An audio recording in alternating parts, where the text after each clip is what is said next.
Ketika boleh, saya Bang. membaca Bible, saya itu memakai metode persesuaian. Nah, anehnya ketika saya membaca Bible dengan metode persesuaian, semakin saya sesuaikan, semakin konslet otak saya, Bang. Jadi di hari pertama sudah ada terang, ada siang, ada malam. Tapi nanti mataharinya nongol di hari keempat. Kejadian 1 ayat 14-19. Dari Kejadian sampai Maleaki, dari Matius sampai ke Wahyu, tak ada satupun dalil bahwa Yesus adalah Tuhan. Tetapi karena orang kaya itu sangat mencintai hartanya, dia pergi dalam keadaan sedih. Lalu kata Yesus, lihat, lebih mudah unta masuk lubang jarum daripada orang kaya masuk surga. Tuh, susah masuk surga itu, Bang. Tidak seperti beli permen di warung, Bang. Seperti yang diajarkan Paulus di dalam Roma 10 ayat 9. Jikalau kamu percaya bahwa Yesus itu mati dan bangkit dari antara orang mati, kamu akan diselamatkan. Tidak begitu kata Yesus. Bahkan Yesus mengancam dalam Matius 5 ayat 20, apabila kehidupan keagamaanmu tidak lebih benar daripada kehidupan keagamaan orang Farisi dan ahli Taurat, kamu tidak bisa masuk surga. Nah, bagaimana kehidupan keagamaan orang Farisi dan ahli Taurat? Matius 23 ayat 2 sampai 4. Yesus berpesan di situ. Pergilah kamu kepada orang Farisi dan ahli Taurat yang telah menduduki kursi Musa. Ikuti semua yang mereka ajarkan, tetapi jangan ikuti yang mereka kerjakan. Mereka gemar menaruh beban di bahu orang lain, tapi mereka tidak mau menjalankan, tidak mau mengangkatnya. Mereka seperti kuburan yang dilabur putih, tetapi sesungguhnya dalamnya adalah tulang belulang. Nah, menurut Yesus, mengajarkan hukum Taurat tetapi tidak menjalankan, nggak bisa masuk surga. Itu kehidupan keagamaan orang Farisi dan ahli Taurat. Bagaimana kehidupan orang Kristen? Bukan hanya tidak mengajarkan, mereka justru menolak mentah-mentah. Karena mereka ikut Paulus di dalam Efesus 2 ayat 15. Dengan matinya sebagai manusia, ia telah membatalkan hukum Taurat dan segala ketetapan yang ada di dalamnya. Ini yang diikuti orang Kristen. Makan babi, tidak sabat, ya kan? Dan sebagainya. Bahkan Paulus dengan lancangnya mengatakan, hukum Taurat itu adalah kotoran, sampah. Itu di Filipi 3 ayat 8. Anda baca dari ayat 6. Mengenai ketaatanku terhadap hukum Taurat. Ya, mengenai penganiayaanku terhadap jemaat. Itu merupakan kebanggaan bagiku. Tetapi setelah pengenalanku akan Yesus Kristus Tuhanku, semuanya itu kuanggap sampah. Jadi Taurat dianggap sampah oleh Paulus.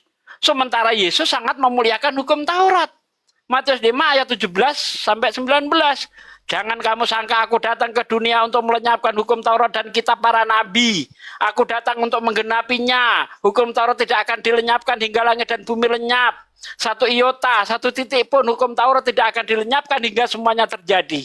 Barang siapa menghilangkan satu titik dari hukum Taurat kemudian mengajarkan kepada orang lain, maka dia akan mendapatkan maka dia akan menduduki kerajaan terendah dari dalam kerajaan sorga. Yesus sangat memuliakan hukum Taurat.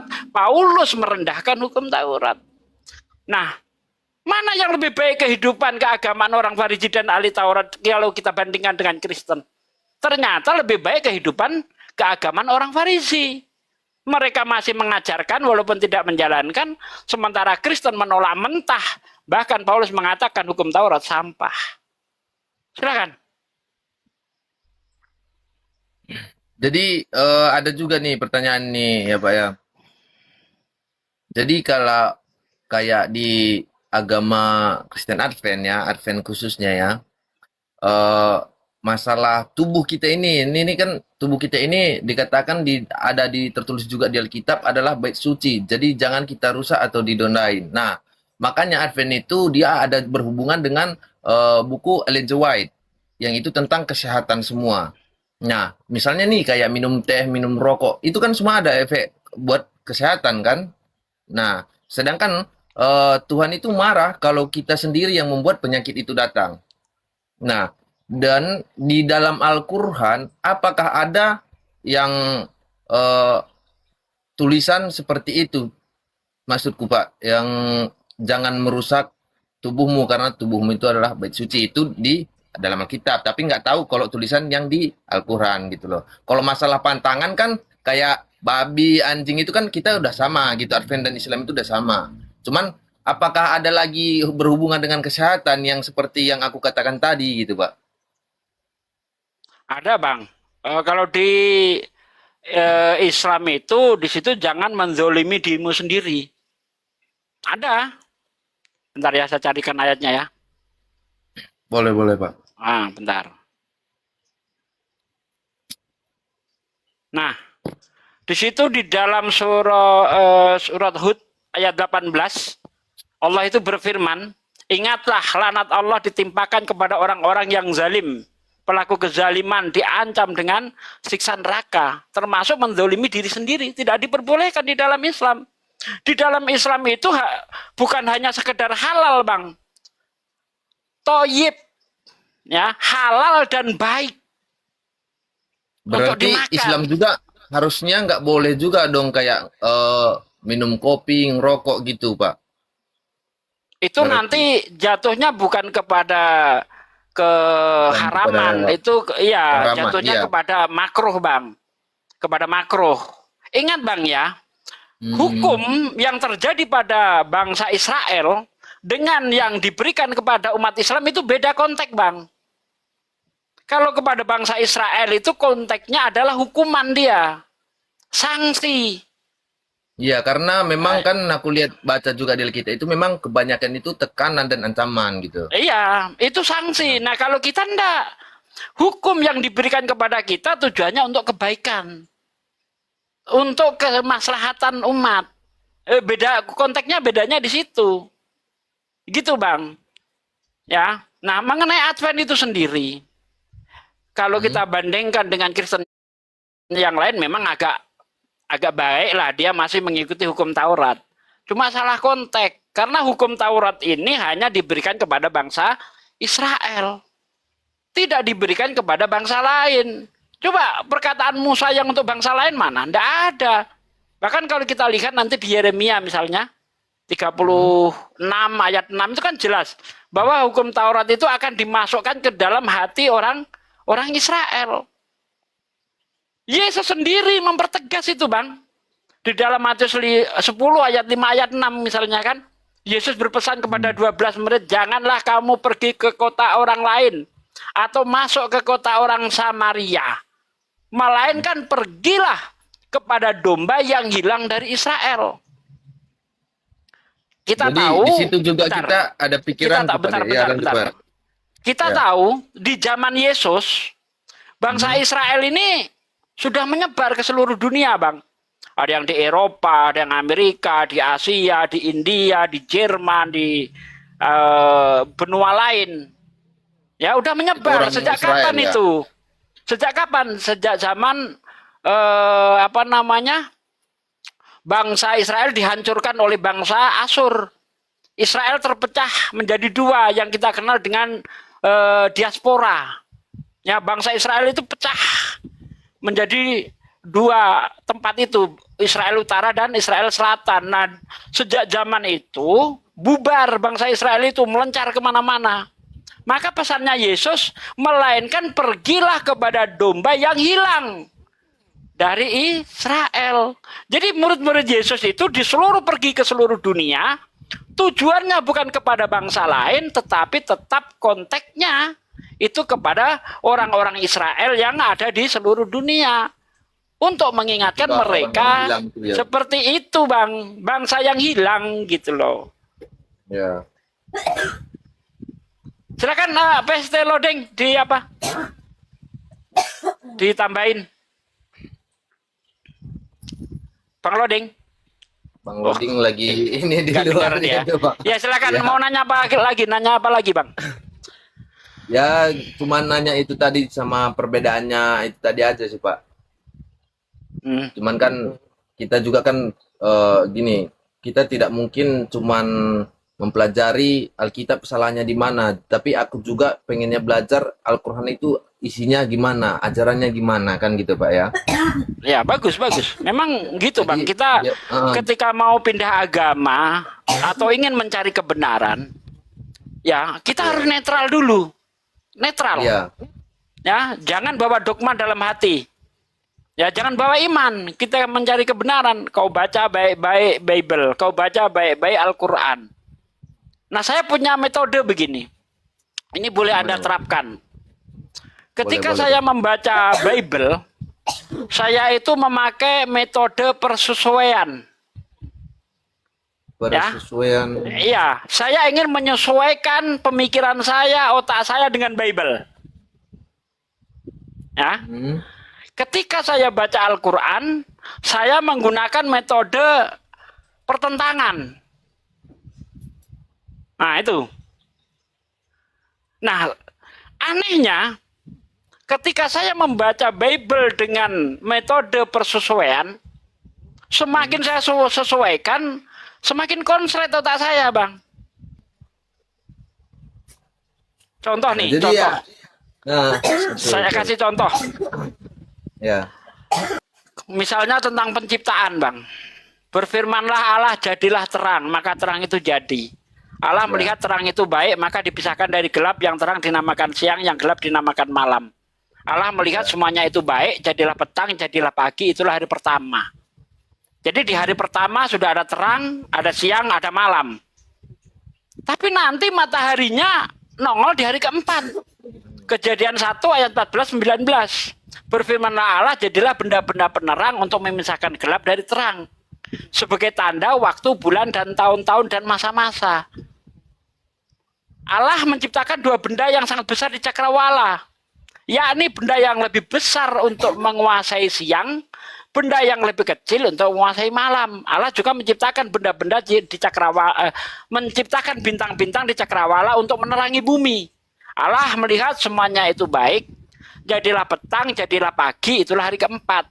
Nah, di hari pertama ada terang. Di hari keempat benda penerang baru nongol. Otak saya ingin menyesuaikan. Tidak bisa, Bang.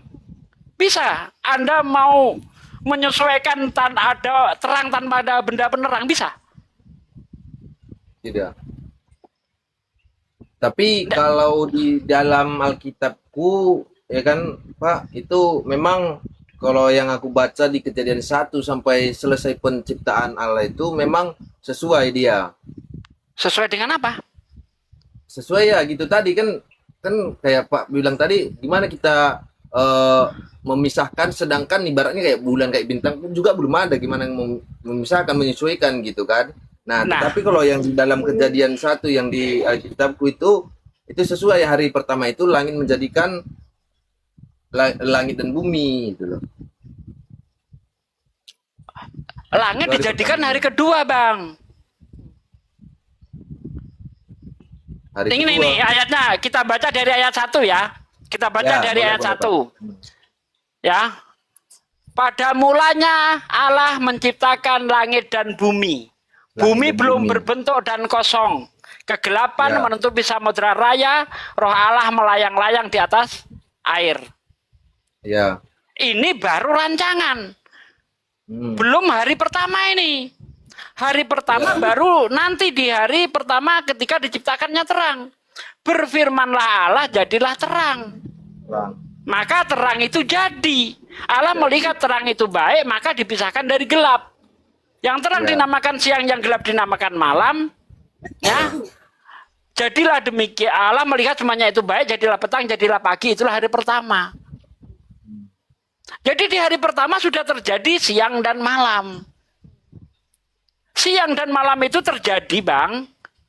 Itu karena apa, Bang? Waktu Anda sekolah dulu diajarin pergantian siang malam itu dipengaruhi oleh apa, Bang? Siang dan malam. Iya, itu terjadi karena apa coba? Karena bumi berotasi, betul? Betul. Bagaimana di hari pertama bumi berotasi, mataharinya belum ada? Bukankah rotasi bumi itu terjadi disebabkan gaya gravitasi, gaya tarik-menarik antara matahari dan bumi, terjadilah rotasi, ya, berputar pada tempatnya. Selain bumi berotasi, dia berevolusi. Bumi berevolusi itu bergerak mengelilingi matahari. Nah, siang malam itu terjadi karena bumi berotasi. Bagaimana bumi berotasi, mataharinya belum nongol? Tidak masuk akal, Bang. Sesuai dengan apa, Bang? Nggak ada sesuainya di situ, Bang. Di dunia ini, Bang, tidak bisa terlepas dari hukum aksi dan reaksi. Sebab akibat. Sebab ada benda penerang, akibatnya ada terang. Itu baru benar. Bagaimana ada terang tanpa ada benda penerang? Orang yang pernah sekolah nggak bisa dibodoh-bodohin, Bang. Oke? Sekarang lanjut ayat kedua. Hari kedua. Berfirmanlah Allah, jadilah cakrawala di tengah-tengah segala air. Ya, hendaklah cakrawala itu memisahkan air yang di bawah dan air yang di atas. Allah menamai cakrawala itu langit. Betul kan? Ya. Nah, pertanyaan saya, bagaimana di hari kedua ada penguapan? Mataharinya belum nongol. Kok kayak gini ya, Pak ya? Hmm? Ini yang hari keduanya tadi. Berfirmanlah Allah, jadilah cakrawala, jadilah mana nih? Jadilah cakrawala di tengah-tengah segala air, betul, untuk memisahkan air dari air. Iya, betul. Ya, untuk memisahkan air dari air. Hendaklah air itu berpisah dari air yang di bawah dan di atasnya. Coba dibaca itu. Baca aja lengkap, baca lengkap. Ayat yang ketujuh aku lanjutkan, Pak. Maka Allah menjadikan cakrawala dan ia memisahkan air yang ada di bawah cakrawala itu dari air yang ada di atasnya. Dan jadilah demikian. Allah menamai cakrawala itu langit. Lalu Allah menamai cakrawala itu langit. Betul. Jadilah petang dan jadilah pagi.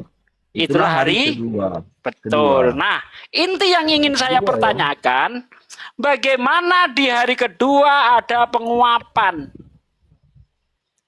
Air berpisah. Air naik ke atas itu berupa air atau berupa uap, Bang? Air itu kalau naik ke atas ya berarti nguap lah berarti, Pak. Uap. Bisa air menguap tanpa matahari, Bang? Kalau turun kan hujan. Nah, bisa air nguap tanpa matahari, Bang? Nggak bisa lah. Mataharinya diciptakan hari keempat, Bang. Hari keempat. Nah itu kejadian 1 ayat 14 sampai 16 loh. Ya. Sesuai dengan apa, Bang? Sesuai dengan realita.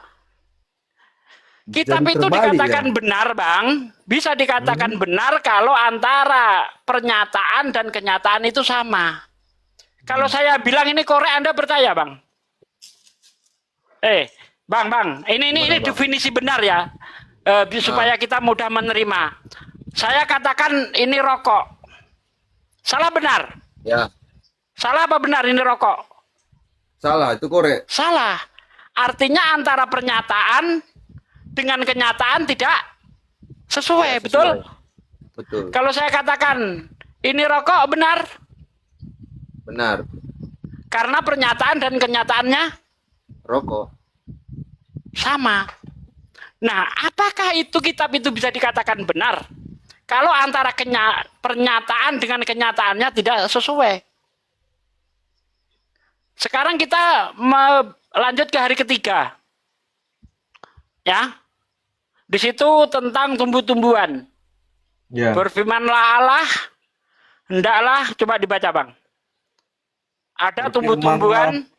Berfirmanlah Allah, hendaklah tanah menumbuhkan tunas-tunas muda, tumbuh-tumbuhan yang berbiji segala jenis, pohon buah-buahan yang menghasilkan buah yang berbiji, supaya tunas-tunas muda segala jenis, balik lagi nih, pohon-pohonan yang menghasilkan buah yang berbiji. Allah melihat bahwa semuanya itu baik. Jadilah petang jadilah petang dan jadilah pagi. Itulah Itulah hari. ketiga. Jadi tumbuh-tumbuhan sudah hidup di hari ketiga, betul? Betul. Betul ya Bang ya? Tumbuh-tumbuhan sudah hidup hari ketiga, betul ya? Ya. Anda tahu enggak tumbuh-tumbuhan itu bisa hidup dengan cara apa, Bang? Proses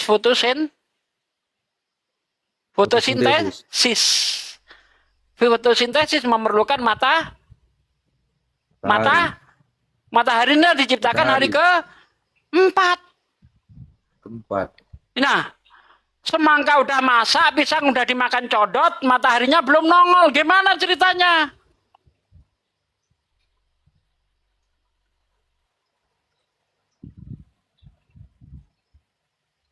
Nah itu dia Bang. Ini makanya tadi saya katakan ketika saya baca Bible, saya menggunakan metode persesuaian. Tetapi yang kita hasilkan adalah pertentangan.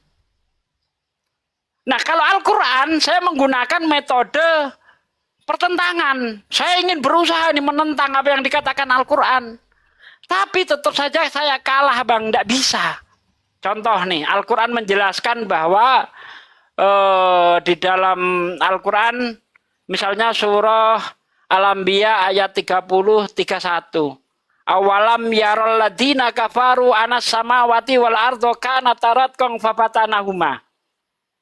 Apakah orang-orang kafir tidak tahu bahwasanya dahulu langit dan bumi adalah satu yang padu lalu kami pecahkan, kami pisahkan di antara mereka. Jadi menurut Al-Quran, terjadinya jagat raya ini diawali dengan adanya pemisahan satu benda pecah dia menjadi benda-benda langit. Kalau di dalam ilmu sekolahan mungkin disebut teori Big Bang. Dan inilah teori yang paling disepakati oleh para ilmuwan. Ada teori bintang besar, ada bintang kembar, ada teori nebula.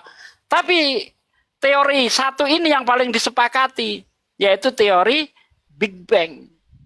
Dari mana Nabi Muhammad tahu? Awal mula penciptaan itu diawali dengan ledakan besar, terjadi pemisahan sehingga terbentuklah benda-benda langit itu. Sementara kita lihat sendiri Bible tadi, kontradiksi, cacat ilmu pengetahuan. Al-Quran sama sekali tidak cacat ilmu pengetahuan, bahkan menjadi rujukan ilmu pengetahuan. Jadi ketika saya ingin menentang Al-Quran, nggak sanggup saya Bang. Nggak sanggup karena yang disampaikan Al-Quran itu fakta. Contoh nih, sering salah dipahami oleh umat-umat Kristen. Al-Quran mengatakan bumi itu datar. Wal ardo ba'da dzalika dahaha. Dan setelah itu bumi kami hamparkan. Ini kalau nggak paham ilmu Quran, bisa terkecoh. Bumi datar menurut Al-Quran. Padahal dahaha dari kata duya, dahuya. Orang-orang Arab kalau main kelereng, ya bentuk bulat itu duya. Nah, dahaha dari kata itu, Bang. Artinya Al-Quran itu ketika berbicara wal ardo ba'da dzalika dahaha, kalau kita terjemah berdasarkan akar kata itu tadi, artinya Allah itu membentuk bumi seperti bulatnya, karena dahuya itu adalah telur burung unta. Ya, bulatnya tidak seperti bulatnya bola, tapi seperti telur burung unta. Ternyata Al-Quran mengatakan apa? Dan setelah itu bumi kami bentuk sebagaimana bentuknya telur burung unta. Clear. Gak ada pertentangan di situ. Masya Allah. Al-Quran itu mukjizatnya mukjizat. Ya, Al-Quran itu mukjizatnya mukjizat. Nabi-nabi terdahulu membuat mukjizat. Nabinya mati, mukjizat hilang. Itulah bedanya dengan Nabi Muhammad. Rasulullah meninggal, mukjizatnya masih berjalan sampai sekarang. Nah, mukjizat itu, Bang, ya, itu disesuaikan dengan yang dihadapi oleh Nabi itu. Misalnya mukjizatnya Musa, itu mirip-mirip sihir. Kenapa? Karena yang dihadapi adalah penyihir-penyihirnya Fir'aun. Makanya tongkatnya dilempar jadi ular. Itulah mukjizatnya Musa. Mirip-mirip sihir. Nah, mukjizatnya Yesus, Nabi Isa, itu berupa penyembuhan, pengobatan. Kenapa? Karena masa itu banyak orang sakit. Masa itu orang giat-giatnya mempelajari ilmu pertabiban. Maka mukjizatnya Yesus mirip-mirip kepada penyembuhan, pertabiban.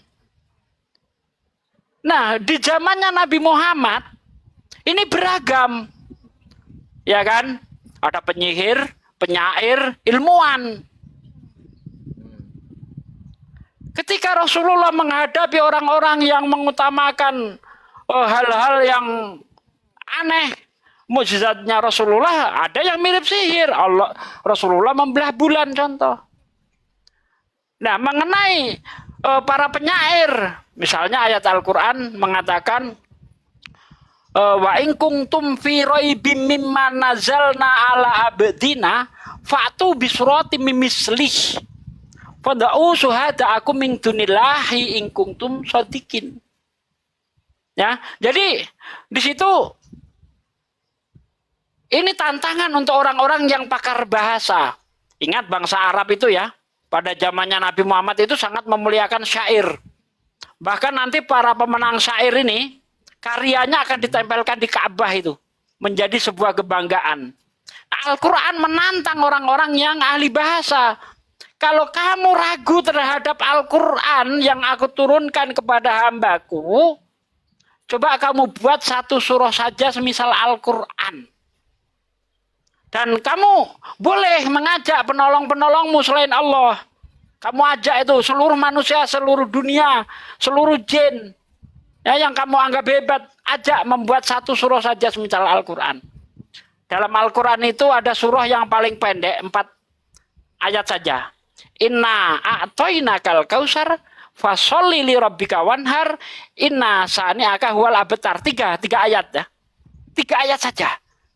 Mulai Al-Quran turun membuat sayembara untuk bisa mengalahkannya sampai sekarang 1400 tahun tidak ada satu orang pun yang mampu membuat seperti Al-Quran walaupun satu surah. Itu Bang. Itu mukjizat Rasulullah yang mengalahkan para penyair. Nah, mukjizat Rasulullah yang mengalahkan para ilmuwan, dan kita tahu banyak ilmuwan yang masuk Islam karena takjub dengan apa yang dikatakan Al-Quran. Ya, contoh misalnya di dalam surah apa ya, Al-Mu'minun, bentar ya, ayat 12 ingat saya. Bentar saya bukakan surah Al-Mu'minun ya. Ya, Pak. Al-Mu'minun ayat 12. Nih. Summa ja'alnahu nutfata fi qararin makim. 12. Walaqad khalaqnal insana min sulalatin min tin. Nah ini. Di situ dikatakan dan sungguh kami telah menciptakan manusia dari saripati yang berasal dari tanah. Ya. Di sini Allah itu menjelaskan bahwa kita itu terjadi dari setitik dari sperma. Sperma yang masuk, kemudian air mani itu kami jadikan sesuatu yang melekat. Nah, dari kata alaqah, ya Anda cek di Google, Anda boleh di Google Translate lintah dalam bahasa Arab. Nanti pasti bunyinya alaqah. Ya. Jadi menurut Al-Quran, setelah manusia itu terjadi dari setitik air mani, yaitu nutfah. Ya, setitik air mani dari jutaan sperma yang masuk ke rahim itu hanya satu yang terjadi. Itu nanti Allah rubah bahwa kita akan berbentuk sebagaimana lintah. Sementara menurut Bible di dalam ayat 10 manusia itu di dalam rahim seperti keju. Bukankah engkau Tuhan yang mencurahkan aku seperti susu dan mengentalkan aku seperti keju? Mana yang lebih logis? Ayub 10 ayat 10. Ayub 10. Ya, ayat 10. Ayub 10 ayat 10.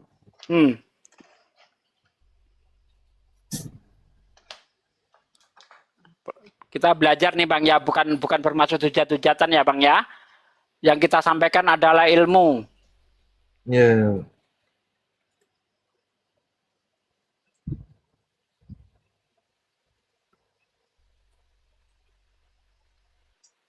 Ya, betul Pak.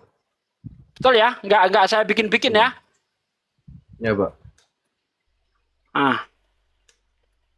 Jadi mana yang lebih logis Bang?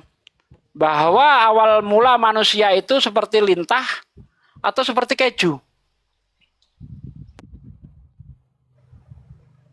Seperti lintah lah Pak, yang lebih logis.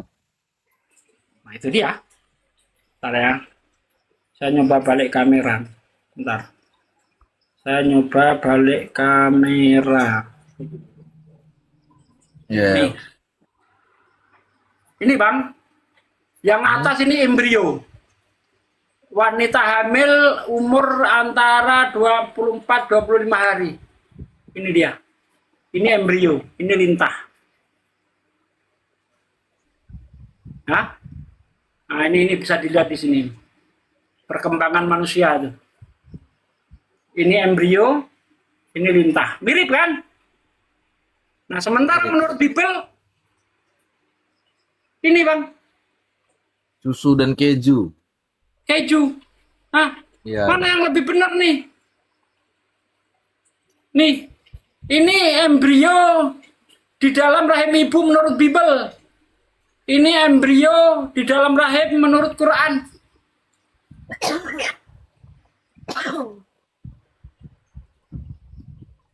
Jadi kayak ada pertanyaan juga saya di. selesaikan ya. Boleh, Sementara Pak.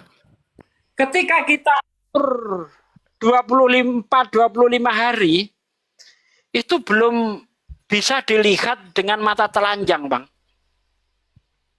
Ya. Ya.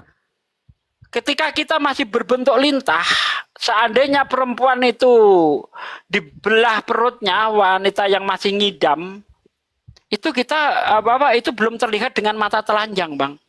Itu hanya bisa dilihat dengan mikroskop. Ya.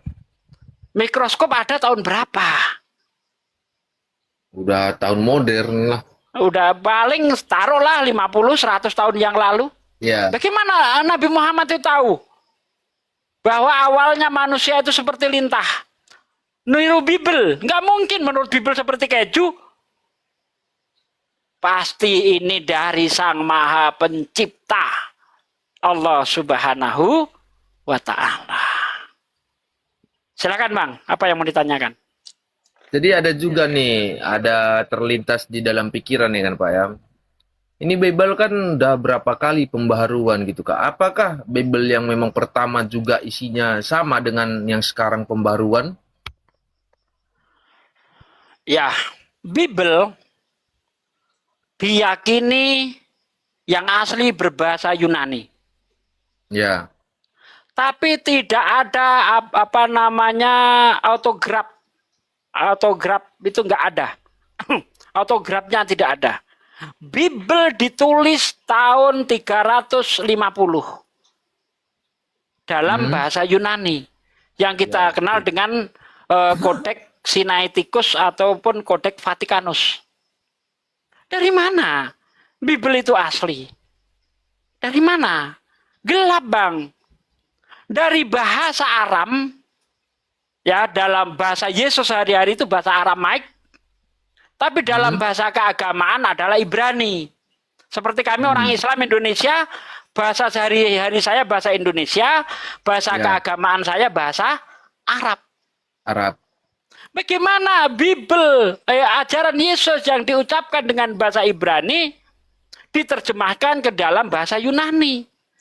Sementara teks aslinya tidak dipertahankan. Apa masih bisa kita katakan itu asli? Tidak bisa. Beda dengan Quran, Bang. Quran itu yang berubah adalah bentuk tulisan. Kalau dahulu itu tanpa harokat, Bang. Tanpa harokat, tanpa tanda baca. Maka disempurnakan untuk orang-orang yang di luar Arab yang tidak bisa baca Arab gundul, diberilah tanda baca. Ba dikasih garis di atas, Aksara, ya. bi dikasih garis di bawah, bu dikasih semacam apa wau, domah itu huruf-huruf Arab modern. Itu yang berubah, tetapi secara lafal bunyi tidak berubah. Iya, masukku itu dia Pak yang Nah. di misalnya nih Al-Quran gitu kan yang dari dulu ya tetap itu sampai sekarang. Cuman Bible kalau gelap, pembaruan Bang. tulisan nggak apa-apa gitu. Bible gelap, penulisnya tidak diketahui. Kalau ada mengatakan Bible ditulis oleh murid Yesus langsung, menyaksikan langsung, bohong. Itu kebohongan Jadi kan- besar. Jadi kan gini Pak, yang kita lihat kan, kalau Al-Quran ini kan mulai zamannya dulu. Misalnya nih, kayak aku misalnya tinggal di Inggris, ya tetap Al-Quran itu tulisan Arab gitu kan. Nah, kalau Alkitab, kita tinggalnya di Indonesia, itu tulisan bahasa Indonesia. Kalau kita tinggalnya di Amerika, itu tulisan bahasa Inggris gitu loh. Ya, jadi gini Bang. Kenapa Quran itu tidak mengalami perubahan? Karena Ya. umat Islam tidak punya kepentingan terhadap Al-Quran. Sifat umat Islam itu sami'na wa atokna. Aku dengar, aku patuh. Dilarang makan babi, aku dengar nih, patuh. Ya, Nggak ada keinginan merubah ayat. Tidak. ya. Betul. Beda dengan orang-orang Kristen, sami'na wa asaina. Aku dengar, aku pikir-pikir. Kalau cocok aku pakai, nggak cocok aku buang. Contoh nih, saya kasih contoh nih. Orang Kristen gemar makan babi. Maka babinya dirubah dia. Yang tadinya demikian juga babi. Karena kukunya belah dan tidak memamah biak, itu haram bagimu. Dagingnya pun haram bagimu. Jangan kamu sentuh. Dagingnya pun haram bagimu. Dirombak, Bang. Demikian juga babi hutan. Tambah hutan, Bang. Karena yang udah jelas yang aku lihat yang ada perubahan juga di Alkitab ya Pak ya di Alkitab Kristen ya. Sedangkan kalau kami yang di Advent itu di Keluaran 20 ayat 8 itu bunyinya di hari Sabtu. Nah, ada bagian di gereja lain itu di hari Minggu. Ingatlah dan kuduskanlah hari Minggu. Sedangkan di Advent itu ingatlah dan kuduskanlah hari Sabat. Hari Nah, kadang Sabat. kalau kita tanya kepada mereka 6 hari Yesus menciptakan dan hari ketujuh Yesus beribadah istirahat. Nah, sedangkan kalau kita hitung secara logika hari pertama itu hari Senin. Bukan, Bang. Kalau menurut Bible, hari pertama hari Minggu. Pertama. Anda Ah, baca. nah, coba Nih, kita saya kasih hitung. ayat. Nih, saya kasih ayatnya. Ya, boleh Pak. Anda baca di dalam Matius 28 ayat 1. Yohanes 20 ayat 1. Markus 16 ayat 1. Lukas ya. Di dalam Lukas 24 ayat 1. Coba Anda baca itu. Itu semuanya pada hari pertama minggu itu. Minggu. Jadi hari pertama hari Minggu. Masya Allah, Bang Billy. Sampai juga ya. Astagfirullahaladzim, Masya Allah. Keren. Halo semua. Ya, halo Jadi Bang kalau Billy. kita hitung hari ketujuh itu Hari Sabat. Makanya Bang Billy ini Yahudi nih, Bang Billy ini, Bang. Sabat. Ah, dia Ini Sabat Bang Billy itu. Yahudi. Ya. Ah, Itu. Sabat. Ya, Iya. halo, Bang. Iya. Lanjut lanjut. Soalnya noise di sini lanjut. Pada insya Allah dia mau mualaf insya Allah. Insya Allah ya. Kita kasih pencerahan. Iya. Nah itu tadi Bang, kalau Advent ini sudah saya katakan memang dia mengkuduskan hari Sabat, nggak makan babi dan sebagainya. Tapi salah konteks karena peraturan itu hanya untuk bangsa Israel saja. Anda bukan orang Israel, Anda tadi ngaku orang Indonesia, ngapain mau ikut-ikutan orang Yahudi? Nah kalau Bang Billy itu dia orang Indonesia punya garis keturunan orang Yahudi dari Yaman. Anda nggak ada urusannya. Makanya bangsa Yahudi ini tidak pernah menyebarkan agama. Tapi kalau ada orang mau ya itu nanti boleh gitu. Ya, Dia tidak menyebarkan agama karena memang ini agama khusus untuk mereka. Gitu loh. Mana ada orang Yahudi mengajak orang untuk jadi Yahudi? Nggak ada, Bang. Nggak ada. Itu hanya dikhususkan untuk bangsa mereka. Anda orang Indonesia ngapain ikut-ikutan? Nah, ada yang untuk seluruh dunia. Inna arsalnaka rahmatan lil alamin. Rasulullah itu untuk rahmat seluruh alam. Ikutlah Nabi Muhammad. Karena kalau kamu tidak ikut, kamu diancam oleh Tuhan. Barang siapa orang yang tidak mendengarkan firmanku yang disampaikan Nabi itu dengan bismillah, daripadanya akan aku tuntut pertanggungjawaban. Itu dia. betul, Silakan, Pak. nak. Mau nanya apa lagi? Nah, udah sih cuman dari pembahasan Bapak sama saya tadi itu tadi. Cuman kan kadang kalau kita lagi diskusi kan pasti ada pertanyaan yang terlintas gitu kan Pak. Nah, itu tadilah yang sudah saya tanyakan. Nah, sekarang udah mantap ke Islam. Ya, tinggal tentang belajar tentang aturan, ajaran Islam lah Pak. Ya, kalau di Islam itu eh kita sangat dipermudah gitu kan. Tidak harus kita pinter dulu. Ya, Yang masuk dulu belajar pelan-pelan. Begitu caranya di Islam, Bang. Misalnya Anda masuk Islam sekarang, belum bisa sholat. Bisa mau apa? Yang baca-bacaan sholat misalnya. Tidak menunggu harus hafal dulu baca-bacaan sholat. Tidak. Semampumu. Anda bisa bismillah, bismillah aja kamu baca sepanjang kamu sholat. Ikut imam. Selesai. Kalau ikut imam nggak perlu baca. Allahu Akbar. Diem. Sah. Di Islam seperti itu, Bang. Sangat dipermudah. Tidak dibikin susah, enggak. Jadi tidak perlu kita itu harus pinter dulu baru masuk Islam, tidak. Masuk belajar. Begitu, Bang. ya betul. Jadi tinggal inilah kontekan nanti sama Iya. guru Nipal Bang Loding nanti. Dia soalnya Iya. ada jadwal juga ke Ternate dia. Nabi Pak, Muhammad maaf itu ya, Pak. jadi bentar saya Bang. izin Pak. Sedikit. Bentar saya izin ke kamar mandi dulu bentar Pak. Iya, silakan. Semoga dapat hidayah ya, Bang Loding ya. Kayaknya ada tanda-tanda ini, Bang Yus nih.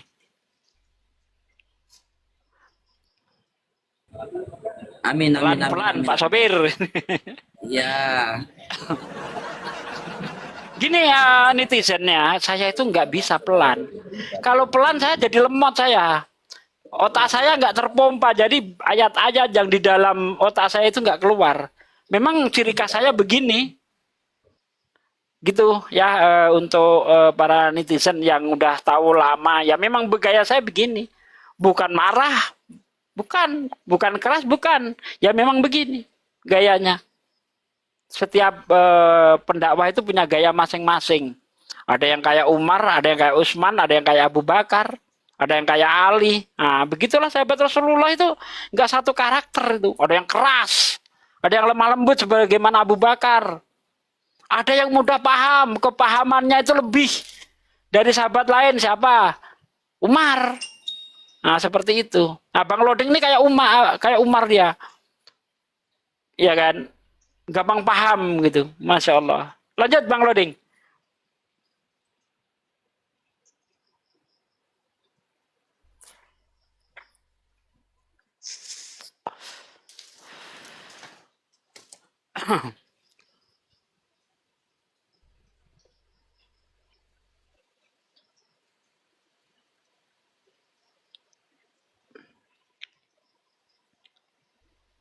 Bang Loding. Halo. Lagi Iya, Bang. Iya. bicara sama siapa? Ada orang-orang di sini RT Belitar. Oh, RT Blitar, Mas. Waalaikumsalam warahmatullahi wabarakatuh, Bang. Subhanallah. Ikut Ya. dari Blitar, jauh-jauh dari Blitar ke Malang ya? Di Surabaya apa di Malang ini? Di Surabaya. Oh, di Surabaya. Berarti Mas Imam ikut? Mas Imam tidak. Mas Imam Oh, sama Bunda Natali tidak. Oh, tidak ikut ya? Saya sama mereka. Subhanallah. Penyimak Ya, nanti apologet juga. siapa? Penyimak apologet juga biar saya bilang Masya jangan sampai Allah, Masya hal Allah. terjadi kan. Betul. Ya nanti gantian saya lah yang ke sana kapan-kapan ya. Kau bertanyalah sama ini Ustadz Sugi ini Al-Quran oke, baru beliau digelar Bibel berjalan. Tanyalah dari Al-Fatihah sampai An-Nas, dari Kejadian sampai Wahyu, tanyalah. Semoga biar hari ini langsung dieksekusi sekalian. Kan kita nggak tahu kan, tiba-tiba besok meninggal Pak Sugi kan? Betul. Kita nggak tahu, Mak. Ini Pade, ini yang selalu support saya. Masya Allah. Assalamualaikum. Waalaikumsalam warahmatullahi wabarakatuh. Bang, salam kenal Bang. Salam. Insyaallah. Ya, semoga Allah jumpakan ya dengan saya. Amin. Amin. Masya Allah, insya Allah ya. Nanti mudah-mudahan milad api beliau hadir. Beliau kan orang Makassar. Wah, ini yang saya tunggu. Insya Allah kita hadir di Makassar ya. Insyaallah. Insyaallah. Iya, insya Allah, Masya Allah. Iya, lanjut Pade. Lanjutlah kita sambil dengar Pade. Mereka dengar Pade punya narasi. Mantap sekali Pade. Lanjut. Iya, jadi kita kembali lagi tadi ada yang hilang Bang. Saya ingin menyampaikan tentang asal-usul Bible ya. Saya katakan kalau kita pakai ilmu hadis ya, ini Bible ini tidak lebih baik daripada hadis palsu. Kenapa? Hadis palsu itu tidak jelas siapa penulisnya, ya, disampaikan kepada siapa, riwayatnya seperti apa. Itu nggak jelas, makanya disebut hadis palsu. Nah kalau doif, itu jelas penulisnya itu siapa, yang nyampaikan siapa, tetapi masih diragukan kredibilitasnya. Itu doif, diragukan. Nah Bible, gelap Bang. Yesus hidup di abad pertama, di tahun 1 Masehi, sampai 33 Masehi, tapi perkataannya ditulis tahun 350 Masehi. Mungkinkah ingatan manusia bisa bertahan selama 350 tahun? Mungkin enggak? Kalau sampai ribuan nggak mungkin sih menurutku. Ratusan. Kekuatan ingatan manusia, Bang, itu 25 tahun saja, Bang. Lebih daripada itu udah buyar, Bang. Udah agak pikun nih. Udah pikun, udah buyar. Ini 350 tahun baru ditulis. Yang kita kenal dengan Vatikanus dan Codex Sinaiticus itu tadi. Sebelum itu gelap, nggak ada apa-apa, itu nggak ada. Makanya kita temukan hal-hal yang janggal nanti. Contoh, di dalam Yohanes 21 ayat 24, Anda buka di situ. Coba dibuka kita pelan-pelan. Yohanes 21 ayat 24. Benarkah Injil Yohanes ditulis oleh Yohanes? Coba kita buka di situ. Yohanes 21 ayat 24 Ya, menyatakan, dialah murid yang memberi kesaksian tentang semuanya ini dan yang telah menuliskannya, dan kita tahu bahwa kesaksiannya itu benar. Siapa dia? Mungkinkah Yohanes menyebut dirinya nya? Kalau itu ditulis oleh Yohanes, akulah murid yang memberi kesaksian tentang semuanya ini dan yang telah menuliskannya. Dan kamu tahu bahwa kesaksianku benar. Itu kalau tulisan Yohanes. Tapi di situ dialah murid yang memberi kesaksian tentang semua ini dan yang telah menuliskannya. Dan kita tahu bahwa kesaksiannya benar. Nya di situ siapa? Nya itu kata ganti Nah, itu dia. milik untuk orang ketiga. Tidak bisa dikatakan ganti kata milik untuk orang pertama, tunggal, tidak bisa. Itu ditulis oleh Yohanes. Kemudian kalau kita lihat tahunnya, Injil Yohanes ya diyakini oleh orang Kristen ditulis tahun 90 sampai 150. Ya, betul-betul. Sementara Yohanes meninggal tahun 86. 40 tahun. 4 tahun kemudian nulis selesai di 150. Gimana ceritanya, Bang? 50. Gimana ceritanya? Orang udah mati nulis. Orang udah mati 4 tahun menulis. Gimana ceritanya? Umur Yohanes itu kan 96 tahun dia. Seumuran dengan Yesus dia. Matinya di tahun 86. Injil Yohanes ditulis tahun 90 sampai 150. Gimana?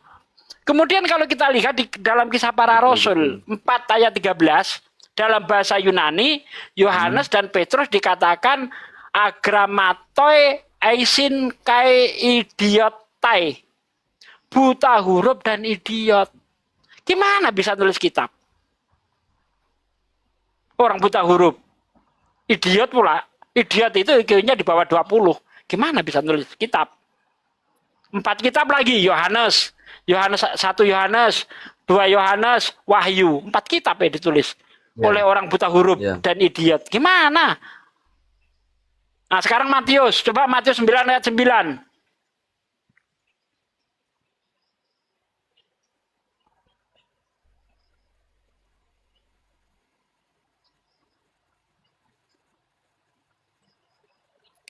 Matius 9 ayat 9, Bang. Ketika Yesus bertemu dengan orang yang bernama Matius duduk di rumah cukai, coba di situ. Setelah Yesus pergi dari situ, ia melihat seorang yang bernama Matius duduk di rumah cukai. Lalu ia berkata kepadanya, "Ikutlah aku." Maka berdirilah Matius lalu mengikut dia. Tulisan Matius itu, Bang. Tulisan Matius. Itu ditulis oleh Matius. Ya, di Matius. Ya, Matius ngomong untuk dirinya sendirinya gitu. Ketika Yesus melihat orang yang bernama Matius duduk di rumah cukai, maka Yesus berkata kepadanya. Seharusnya kepadanya atau kepadaku kalau itu Matius? Kalau Matius yang menulis sendiri harusnya kepadaku. Nah, itu kepadanya. Maka berdirilah Matius, lalu mengikuti dia. Ada penerjemahan lain mengatakan, maka berdirilah ia, lalu mengikuti Yesus. Jadi ini ya yang logis adalah ada orang yang bercerita tentang Matius ketemu Yesus. Betul? Ya. Itu yang betul. Kalau orang yang bercerita tentang Matius, betul. Nah, gitu Bang. Makanya tadi saya tidak ada maksud hujat menghujat, kita bicara sesuai data. Ya. Memang Bible gelap. Asal-usulnya tidak jelas, tidak bisa dipercaya. Kalau misalnya gini nih, Betul. Anda dapat suatu berita nih. Bang Ius besok pagi pergi ke kecamatan, akan diberi uang 2 juta. Tapi itu surat kaleng.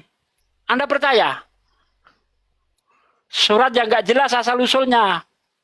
Tentu ketika kita mendapat informasi harus kita saring dulu, Bang. Kita teliti dulu, bener enggak ini? Ini dari siapa? Jangan kita percaya buta. Makanya di Islam itu sangat ketat, Bang. Penyaringan informasi itu sangat ketat, makanya nanti informasi itu dikelompok-kelompokkan. Ada informasi yang palsu, ada informasi yang meragukan, ada informasi yang sahih, yang sudah terbukti kebenarannya, asal-usulnya itu, mata rantainya gitu. Ini enggak, Bible ini entah siapa-siapa yang nulis, dijadikan kitab suci. Banyak sekali, ya.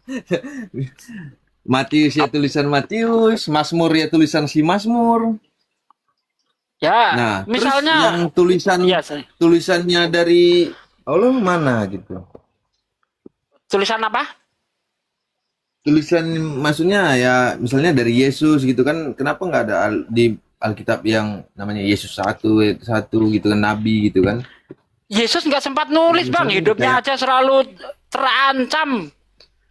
Hidupnya kayak- itu nggak, Yesus itu hanya 3 tahun. 3 tahun ini untuk sekolah SD aja belum lulus bang. Apa yang bisa dilakukan? 3 tahun udah lulus SD bang. 3 tahun. Udah lulus SD. 3 tahun ini untuk belajar lulus SD. Belum kan? Untuk lulus SD Belum 6 lah. tahun. 6 tahun SD. Nah, waktu 3 tahun apa yang bisa disampaikan? Al-Quran Nabi Muhammad 22 tahun bang.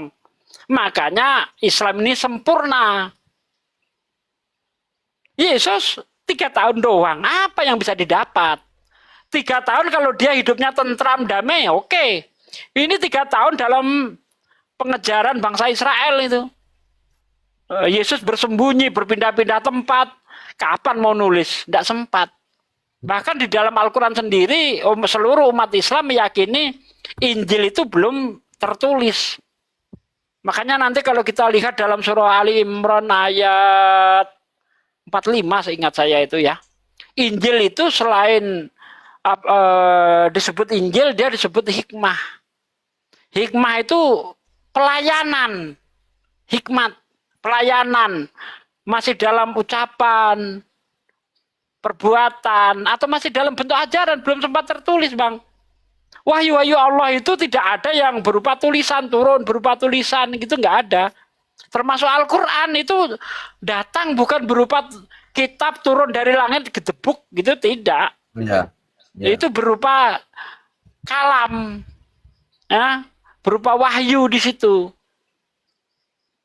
Jadi nggak ada Injil asli itu nggak ada, nggak pernah tertulis, gitu bang. Makanya sekarang itu Injil apapun dia, ya, itu ya tetap diragukan kebenarannya. Cuma di dalamnya itu masih ada yang bisa kita indikasikan. Ini ucapan Yesus, ini ucapan Tuhan, itu masih ada, masih tercampur di situ. Gitu bang. Ya, betul Pak.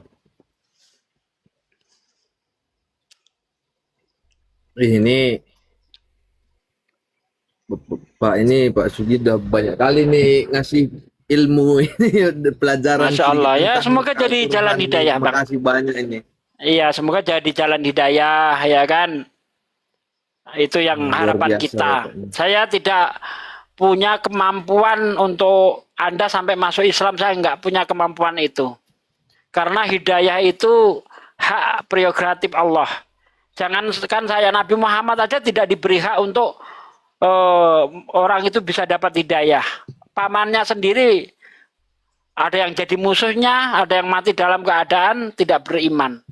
Apalagi saya, ya yang seperti burung beo, entah apa-apa yang dibicarakan. Ya, jadi tugas saya hanya menyampaikan saja, itu tugas saya. Mengenai hasilnya serahkan aja sama Allah. Allah nanti yang punya kerja, gitu bang. Ya.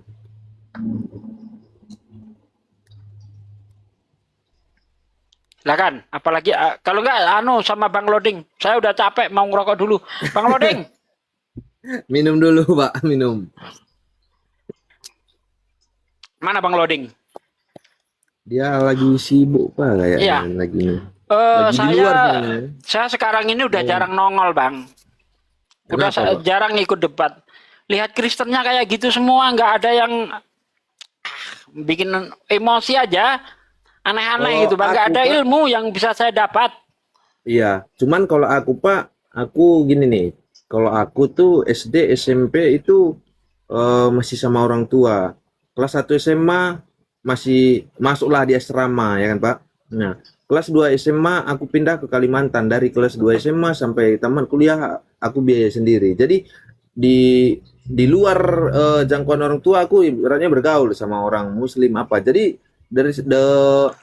kadang-kadang aku ada juga nanya sama teman-teman, ini gimana sih azan apa gini. Jadi kadang penasaran juga ya kan Pak, kenapa setiap maghrib ada ibaratnya yang manggil gitu, padahal orang-orang masih ibaratnya yang mau siap-siap. Nah itu tandanya azan katanya kan, ada ibaratnya yang berbunyi di masjid atau di musola azan gitu kan Pak.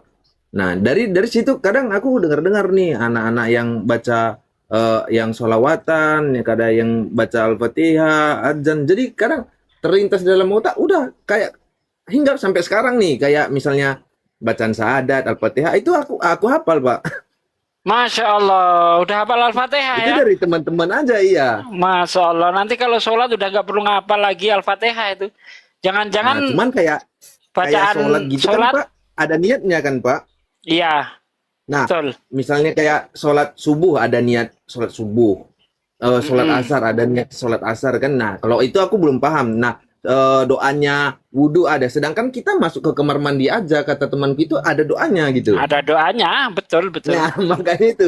Lah, sedangkan kalau kita Kristen itu ya mau kamar mandi ya udah masuk aja gitu kan. Ya 3 tahun dapat apa, Bang?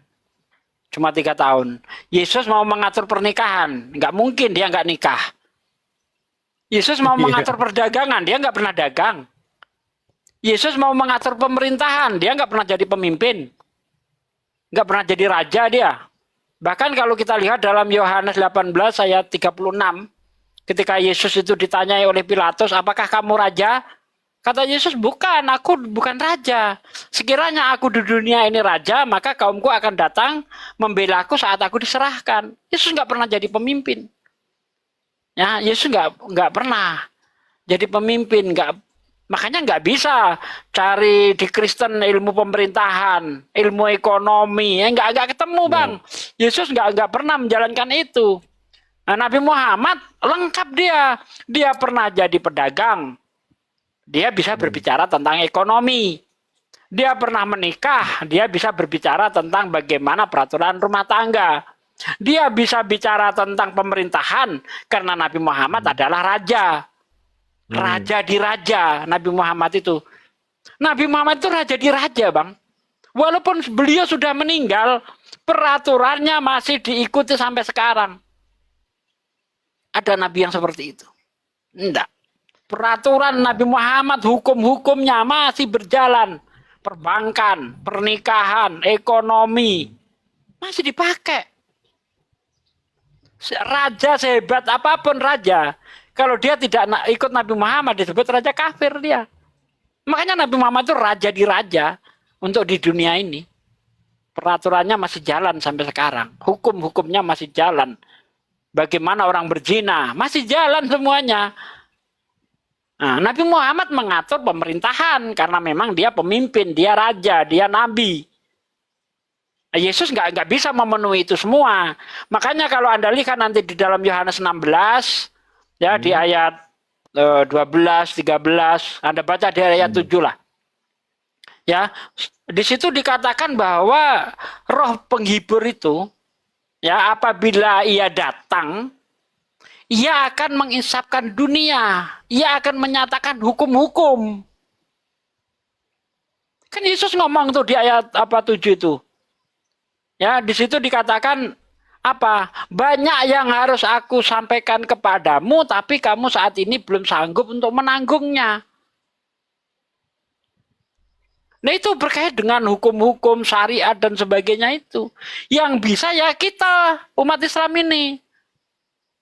Gitu, Bang. Ya. Itulah nubuatan Yesus untuk datangnya Nabi Muhammad itu.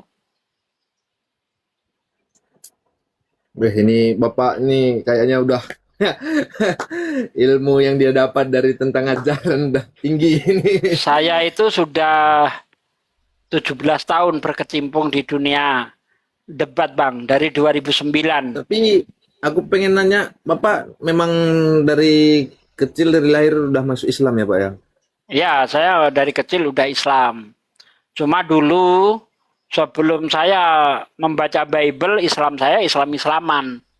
Islam dari garis keturunan. Tidak paham Islam itu KTP apa. ya, Pak, ya? Iya, tidak paham Islam itu apa, seperti apa. Iya. Tapi setelah saya baca Bible, saya baru paham kebenaran Al-Quran itu. Saya bandingkan antara Bible dengan Quran. Ternyata benar yang dikatakan Al-Quran itu memang betul-betul subhanallah. Ya, benar. Tidak ada yang bertentangan dengan ilmu pengetahuan. Itu, Iya, Bang. memang betul. Memang aku juga kadang-kadang yang kayak baca, kadang sempat-sempat buka-buka juga di Google gitu, kayak jas 1, jas 2 gitu, sempat-sempat juga sih. Coba, Pengen tahu kan isi-isinya apa sih gitu.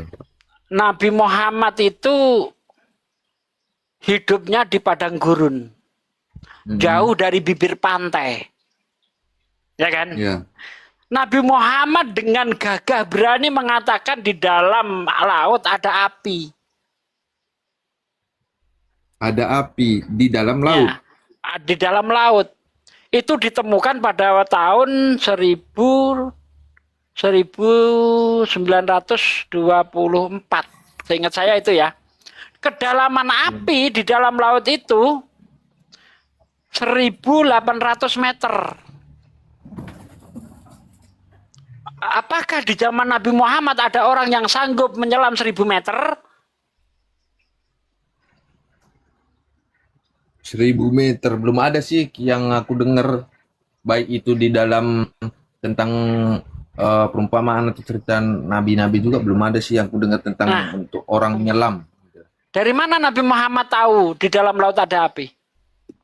Padahal Nabi Muhammad tinggal di padang gurun, jauh dari bibir pantai. Kok bisa mengatakan dalam laut ada api dan itu terbukti kebenarannya kan? Cek aja di Google itu, api di dalam laut itu. Seandainya Nabi Muhammad menyelidiki laut, nyelam dia, pun belum mampu. Karena kedalaman laut, kedalaman api di dalam laut itu 1.800 meter. Kita nyelam 10 meter aja udah megap-megap. Di dalam laut kalau sudah 1.000 meter itu, kita itu sudah seperti tertindih ribuan gajah itu. Iya. Tekanan air itu sangat soalnya kuat. Tekanan air, Pak. Iya. Gimana coba Nabi Muhammad bisa tahu seperti itu? Terkadang kalau kita manusia normal aja 10 meter aja rasa tekanan air itu udah gimana gitu ya. Nah iya. Gimana coba Nabi Muhammad bisa tahu itu kalau bukan dari Sang Maha Pencipta? Belum lagi nanti bercerita tentang antariksa. Dalam Al-Quran dikatakan bulan itu memantulkan cahaya matahari. Ya kan? Itu di dalam surah Yunus ayat 5. Allah yang menciptakan matahari, bulan adalah cahayanya. Cahayanya matahari itu tadi. Dalam bahasa Arabnya nuron, yang artinya cahaya yang dipinjamkan, cahaya yang dipantulkan. Dari kata nuron saja udah jelas bahwa bulan itu tidak memiliki sinar sendiri. Nabi Muhammad, dari mana Nabi Muhammad itu tahu? Nurun nyontek dari Bible, kata orang Kristen Al-Quran nyontek. Coba kita baca. Nah, kalau Kejadian itu 1 udah aku dalamin ayat yang ada Alkitab yang nyontek. Soalnya Kejadian, kata-kata bentar, dalam Bang. Alkitab itu Ini saya juga dari tunjukkan. Al-Quran ya kan Pak? Saya tunjukkan ya. Kejadian Nah, 1 ayat 15-16. Ingat saya di situ sih. Allah menciptakan dua benda penerang yang sangat besar di cakrawala. Benda yang lebih besar menguasai siang, yaitu matahari. Benda yang lebih kecil menguasai malam. Jadi dua benda ini sama-sama dikatakan benda penerang. Masing-masing mempunyai wilayah dia. Matahari wilayahnya siang, menguasai siang. Bulan wilayahnya malam, dia menguasai malam. Berarti dari kata ini bulan tidak memantulkan cahaya matahari. Sama-sama benda penerang, sama-sama memiliki wilayah dia. Sama-sama mempunyai kekuasaan lah. Di situ kan yang menguasai. Kalau menguasai berarti dia dari dirinya sendiri. Bulan dari dirinya sendiri mengeluarkan cahaya, matahari dari dirinya sendiri mengeluarkan cahaya. Al-Quran mengatakan bulan memantulkan cahaya matahari. Terbukti lagi kebenaran Al-Quran. Bible terbukti salah lagi.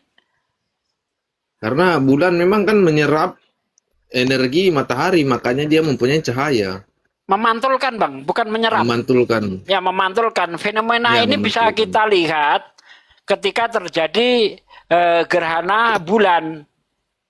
Ya, kenapa terjadi gerhana bulan? Karena posisi bumi itu di tengah.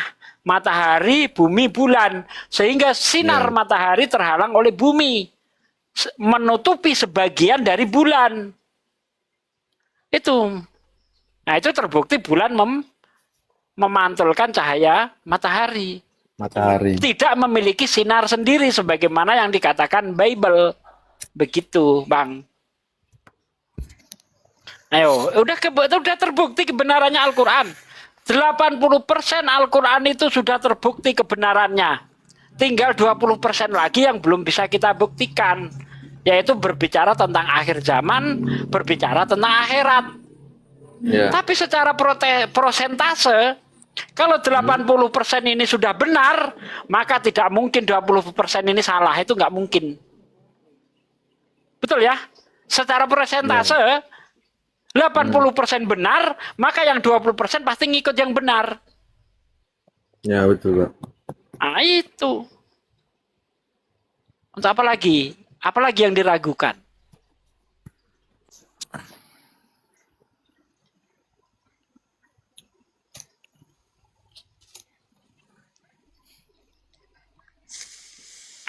Ini Bang Loading kayaknya udah mulai ini ya, diskusi ya kayaknya ya, Pak ya.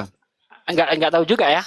Bang Sama Loding, kalau nggak salah sama Pak Budi tadi katanya. iya. Bang Loding, kalau sudah diskusi diarahkan ke sana aja kameranya, Bang Loding. Biar saya nanti bisa melive-kan. Mana Bang Kayaknya Loding? dikecilkan juga volumenya handphonenya, Pak. Mungkin Sama ya. Bang Loading, iya. Iya. Ya udah. Coba teman-teman yang di bawah live-nya di YouTube kah atau di mana?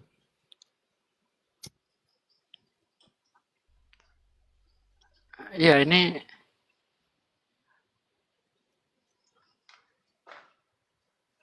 Saya cek di apa ya. Ya itu Bang, Gimana harapan ya? saya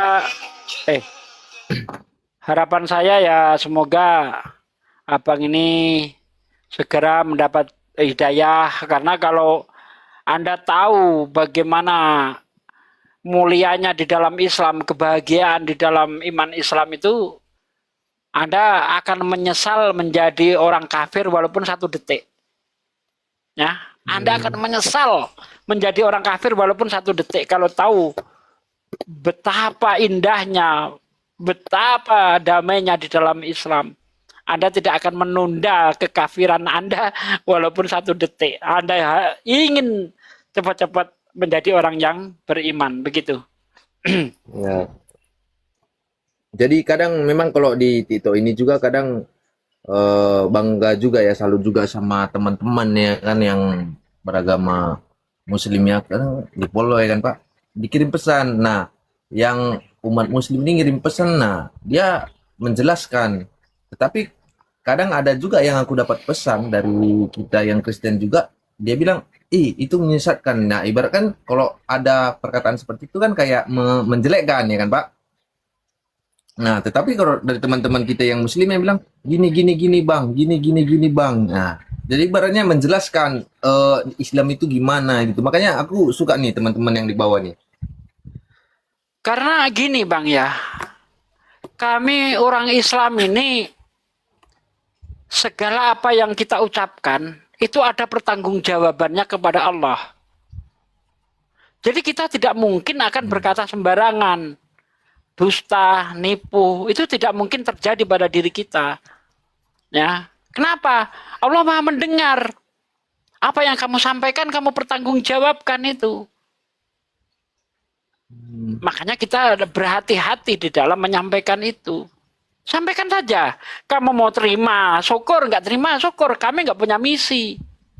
Kami nggak punya kepentingan di sini. Kepentingan saya hanya meluruskan saja apa yang disampaikan di situ, itu yang saya sampaikan.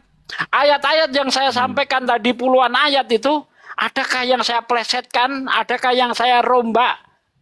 Bahkan saya menafsir Bible pakai Bible. Tidak mau menafsir Bible pakai otak saya, tidak mau. Bible, tafsir pakai Bible. Begitu.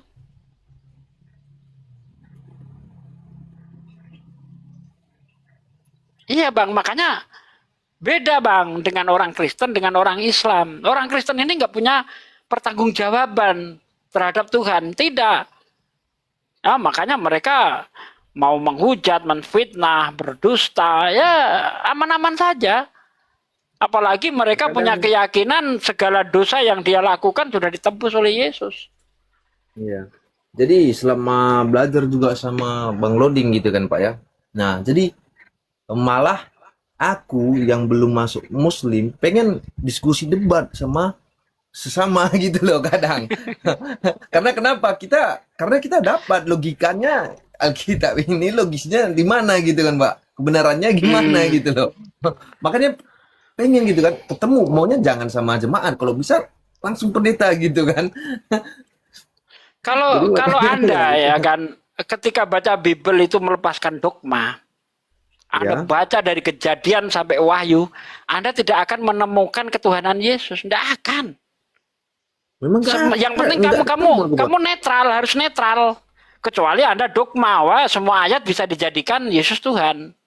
Bahkan perkataan Musa itu bisa dijadikan itu Yesus Tuhan. Ya kan? Lihat aku mengutus aku kepadamu. Nah, itu dianggap Tuhan mengutus dirinya sendiri. Padahal tidak demikian kan? Itu maksudnya Tuhan mengutus Musa kepada bangsa Israel. Kenapa di situ juga menggunakan kata aku? Karena Musa juga Tuhan. Di dalam Keluaran 7 ayat 1. Lihat, aku menjadikan engkau sebagai Tuhan bagi Fir'aun dan Harun adalah nabimu. Makanya Musa juga pakai kata aku tapi huruf kecil. Gitu loh. Jadi paham Bible, Anda nanti akan ngerti kok. Enggak serampangan gitu loh. Betul Pak. Makanya sebenarnya aku juga kan orangnya gini Pak. Sebenarnya teman-teman di bawah ini memang pengen cepet, misalnya nih kayak aku mau masuk Muslim gitu, pengen cepet, udah sadat gitu. Bukan masalah tentang cepat atau lambat, tapi sebenarnya kalau kita mengucapkan sadat itu sebenarnya pengen nangis, pengen apa, berat loh mengucapkannya sebenarnya itu, karena itu janji sumpah loh. Iya, itu bentuk sumpah, bentuk ikrar. Betul kan Pak? Ya, betul. Itu baiat. Ya makanya memang harus betul-betul dari niat kita untuk mengucapkan itu gitu Pak. Ya, dari hati Bang. Harus betul-betul dari hati, tidak Tapi boleh kalau hanya dari lisan saja, nggak boleh.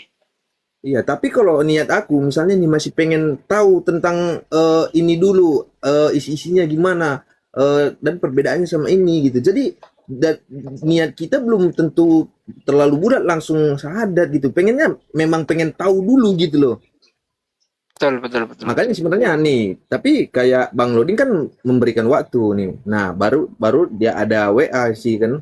Nah, yaudah aku ada rencana nih ke awal bulan ke Ternate Yus. Kamu di Papua juga deket kita katanya. Oh, Ya udah. kamu Bang Yus ini di Papua. Iya, aku lagi kerja di Manokwari, Pak. Oh, iya. Mantap. Cuman asli kalau aku bapak orang Medan, ibu orang Kalimantan. Jadi Batak Dayak ya. Iya, Pak. Oh, Iya. iya. Kalimantan mana? Kutai, Tabang, Oh, iya. Kutai ya. Kartanegara. Kartanegara. Iya, Pak. Ya, kalau memang sudah yakin ya dipersilahkan. Kalau belum yakin jangan dipaksa. La ikraha fiddin, di dalam Islam itu tidak ada paksaan. Untuk masuk agama Tapi Islam kan itu nggak ada. alangkah lebih bagusnya kalau memang niat itu udah bulat ya kan, Pak. Betul. Jangan separuh-separuh gitu. Karena Betul. yang aku tahu kalau ragu mundur gitu loh. Betul. Kalau udah nggak ragu, kalau niat ya udah baru maju jalan terus. Iya, betul Bang. Setuju itu. Makanya memang aku juga sama Bang Loding memang main WA juga sih, main WA-WAan. Kadang di DM TikTok belajar juga gitu. Iya, kita itu Bang, orang Islam itu seneng kalau ditanya Bang. Yang penting jangan menghujat, ya kan, tanya. Kalau betul-betul nggak ngerti tanya, kita seneng tuh. Apalagi kayak Ustaz Tahta itu, maunya ditanya terus tuh. Nah, kayak gitu. Kita itu seneng ditanya, bukan nggak Memang berani iya, Pak. ditanya. Sebenarnya aku suka ngelihat orang-orang debat nih, tapi jangan yang ada misalnya nih debat kayak emosi gitu, ujung-ujungnya kayak gimana gitu rasanya gitu. Jadi yang nonton juga greget ya kan, Pak. Yang ada Ya, kita lihat juga yang di bawah teman-teman kita di bawah ini komentarnya nggak bakalan positif karena kita debatnya udah debat emosi bukan debat diskusi gitu kan. betul. Tapi ya inilah udah dijalankan berapa hari ya kayaknya belum ada sekitar 2 minggu belum ada kayaknya aku sama atau 1 minggu lah kayaknya ketemu sama Bang Loding nih. Cuman langsung pengen tahu sih pengen belajar aja tentang kebenaran yang sebetulnya gitu aja. Ya, mantap tuh Bang. Yang penting mau belajar, jangan menutup diri. Intinya itu sih, kalau ingin mendapat kebenaran itu jangan menutup diri. Pokoknya Kristen bener dah, pokoknya Islam bener dah. Nggak boleh begitu, Iya. belajar lah.